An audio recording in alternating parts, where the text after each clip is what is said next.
Okay, so my name is Alex. I'm from Stud, and we help you measure feedback throughout your candidate journey. I thought I'd start by ruffling a few feathers. If you've Googled yourself recently, you know that street cred for recruiters is not doing super well. But it's not doing well for me either. I'm a product marketing manager, and I'm both a liar and useless, so don't trust anything I'm saying. Another software guy here to tell you what you're doing wrong. But candidate experience isn't about knowing how to be a recruiter, it's knowing how a candidate feels and putting yourself in your candidate's shoes. So let's look at why you should care about candidate experience. It's a buzzword, but maybe it needs unpacking further. So with the talent shortage being a #1 problem, and 72% of candidates directly sharing a bad experience, word of mouth means that candidate experience is a huge problem if you're relying on referrals to expand your business. If you look at it in terms of reciprocity, if you scratch my back, I'll scratch yours. If you look after your candidates, they're also going to look after you. That's the best way of looking at it. Last year, only 42% of recruiters were actively measuring candidate experience. So how many recruiters in the room are measuring CX right now? Can I get a hands up for that? It's not all that many, but I'm going to talk about how we can do it in a really, really practical way. Next is the impact. So negative impact of employer branding.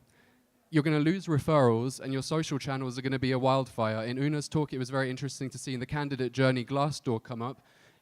You know what's going to happen if you get bad reviews on Glassdoor. You feel like you're putting out fires, right? So the bottom line impact on corporates and agencies. On corporates, Virgin Media worked out they were losing £4.4 million annually because of bad candidate experience. They've turned it around in the meantime. Happy as Larry. Agencies, slightly different, but your candidates don't fall off the face of the earth after you've placed them. To get those referrals and to keep your relationship open, you need to ask them how they felt at placement, and also ask your hiring managers how they felt it went as well. So your funnels. Everyone loves a good funnel. As a marketeer, I like one as well.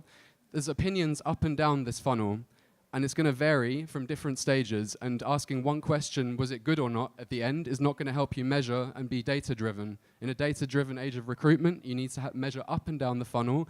Otherwise, you're going to end up with a mess of spreadsheets and email, and it's kind of ad hoc. Like I'll measure feedback with some of my candidates, but what then? If it's just a big spreadsheet, you can't find your way through it.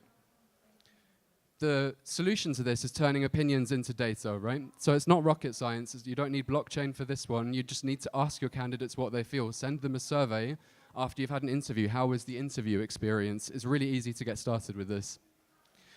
You guys are excellent, of course, at measuring the what. There's only a few in the most frequently measured recruitment metrics of the why, which is hiring manager experience and candidate experience. You need to take the same precision to measuring candidate experience that you do with measuring like time to hire and stuff like that. One of the best ways to do this is using CNPS, so that's Net Promoter Score, which people who are on the customer-facing side have been using for years. Would you recommend me or not? It's not the right question for throughout the funnel, but it's going to be a really strong indicator of loyalty.